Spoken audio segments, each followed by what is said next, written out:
Euzu billahi mineşşeytanirracim. Bismillahirrahmanirrahim. Elhamdülillah ve salatu ve selamu ala Resulillah. Değerli arkadaşlar, Doktor Ziya Tacuddin'in Handan isimli eserinden Farsça dersimizin 26.sını yapmak üzere birlikteyiz. Kitabımızın tam adı Handan آموزش زبان فارسی و غیر فارسی زبانها سطح متوسط 1.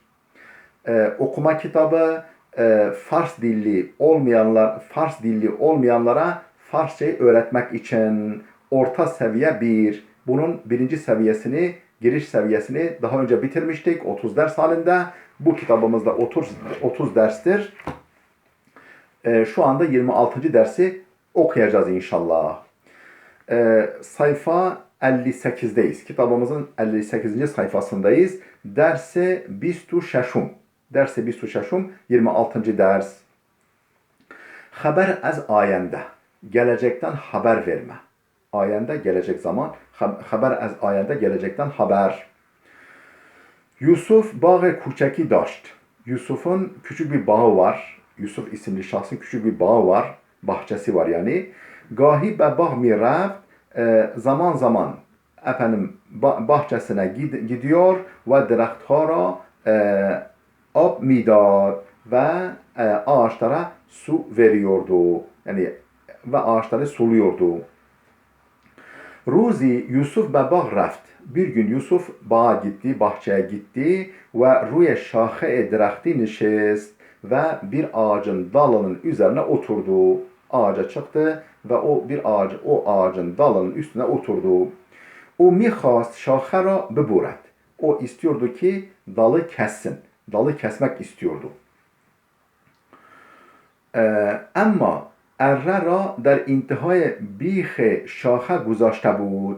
Ama erre testere demek. Fakat testereyi erre der intihai bihe şaha guzasht dalın kökünün dibine yerleştirdi. Yani o testereyi üzerinde oturduğu dalın tam dibine yerleştirdi. Dibinin üzerine koydu.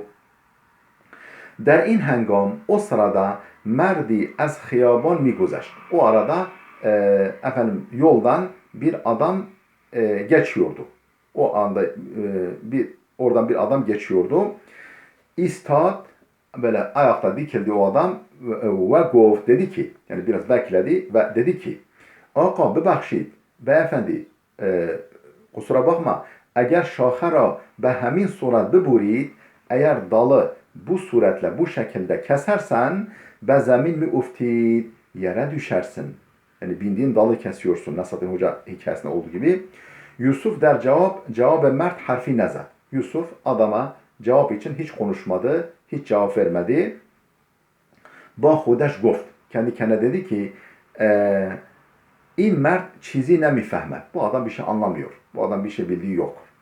Bikar است boş adamdır. Ve be hemin delil bu sebeple der kar merdum dehalet mikunet. Başkalarının işine, insanların işine müdahale ediyor. İşsiz bir adam, onun için başkasının işine müdahale ediyor dedi.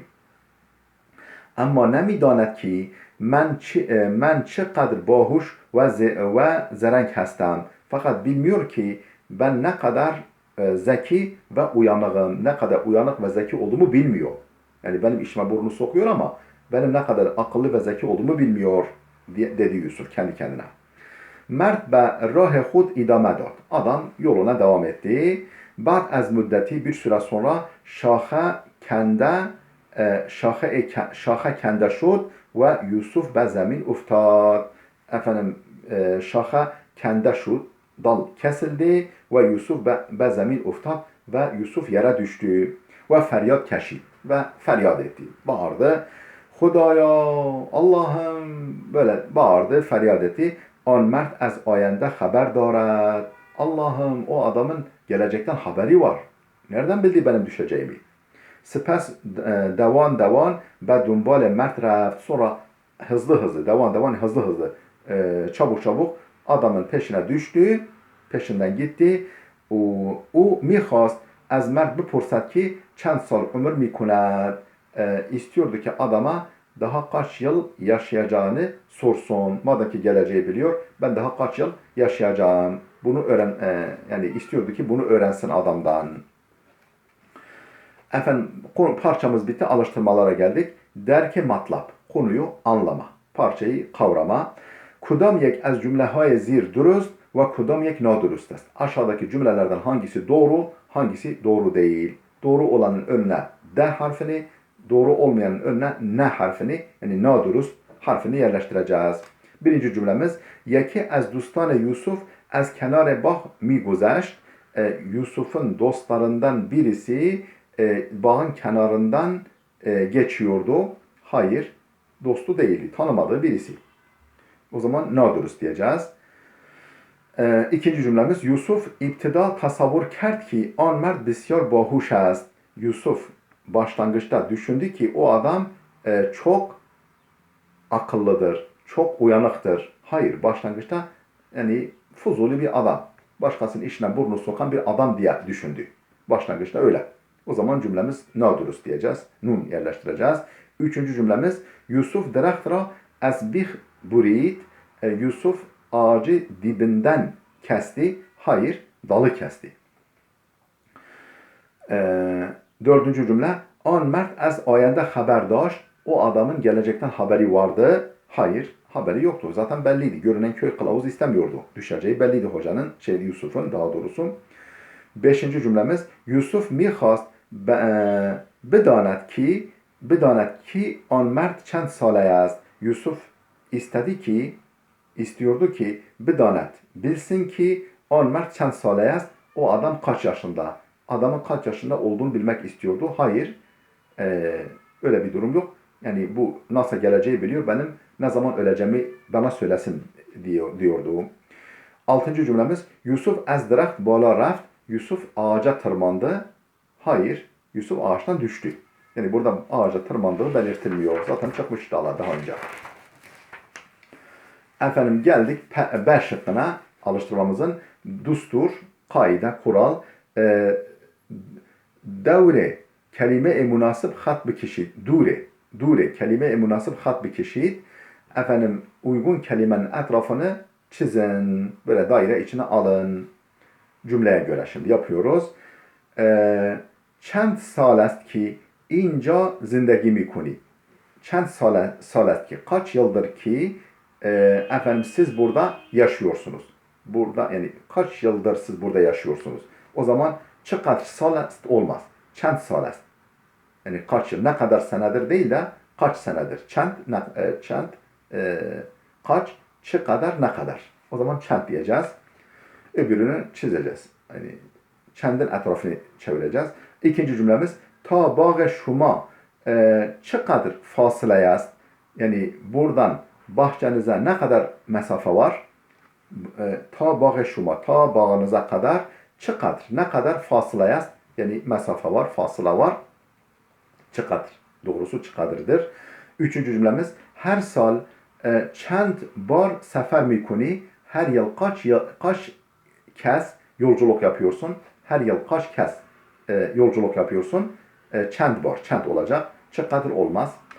Dördüncü cümlemiz numre-i Amine kadar bişter az Fatime bud. Numre-i Amine. Amine'nin puanı. Numre puanı. Kadar, ne kadar kadar bişter az Fatime bud. Fatıma'nınkinden, yani Fatıma'nın puanından ne kadar fazlaydı yani ileriydi puanı, öndeydi anlamında kadar diyeceğiz. Beşinci cümlemiz özür dilerim. Kadar pul lazım dari. Efendim ne kadar para sana lazım? Çend pul lazım dari. Kaç para sana lazım? Yani o da olur da ama hoş daha kadar, ne kadar para sana lazım daha güzel. Altıncı cümlemiz menu çend nefer az dostanem be sinema raftیم. Menu çend nefer az dostanem ben ve dostlarımdan birkaç kişiyle sinemaya gittik. Menu kadar olmaz. Menu çend nefer olur. Çend kaç. Sekizinci cümlemiz Akay Emiri در چند şirket mühim kar میکند. آقای امیری، امیری bey, Emiri adamın adı, Emiri Bey, der çend şirkete mühim, kaç önemli şirkette kar mikunet çalışıyor. Emiri Bey kaç önemli şirkette iş yapıyor, çalışıyor. Efendim bitti, bu alıştırmamız bitti. Geldik P şıkkına alıştırmamızın. Vajegan kelimeler. Şekli semte rast marbut به قسمت های متفاوت درخت است. شکل سمت راست efendim şekli semte rast birinci tarafın şekli resmi marbut به قسمت های متفاوت درخت است. Yani efendim ağacın muhtelif kısımlarıyla ilgilidir.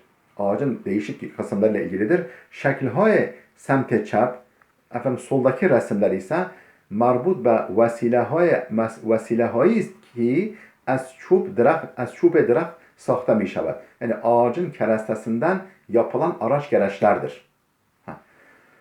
Yani şimdi en sağda ağaç var. Ortada kelimeler var. Ağacın değişik kısımlarıyla ilgili kelimeler var. Efendim solda da ağaç ahşabından, kerestesinden mamul üretilmiş araç gereçler var. Mesela dolap var, sandalye var falan, yazı tahtası var, sehpa var, efendim bank var vesaire. Her kelime ra be yek hat be şekle münasip vasıl kunid. Her kelimeyi efendim soldaki şekillerle bağlantılandır. Daha doğrusu gerek ağaçla gerek ağaçtan mamul araç gereçlerle ilintilendir, bağlantılandır. Berk yaprak demek. Berk ağacın yaprağına gönderme yapacağız. Sandali sandalye demek. Tene gövde demek. Yani ağacın gövdesi. Ağaca göndereceğiz. Nimket bank demek. Yani parklardaki bank var ya. Ona işte yazıyor en alttaki resimde. Nimket bank dedik. Şaha dal demek. Miz masa demek. Meyve demek. Onu ağaçtaki meyvelere göndereceğiz. Komit sehpa demek. Komidi. Rişe kök demek. Ağacın kökleri var ya, oraya göndereceğiz. Mize tahrir efendim ofis masası. Yani büro masası. Mize tahrir çalışma masası diyeceğiz. Tahta siyah efendim yazı tahtası. Değerli dostlar, bu dersimiz de burada bitti. Gelecek dersimize kadar Allah'a emanet olun.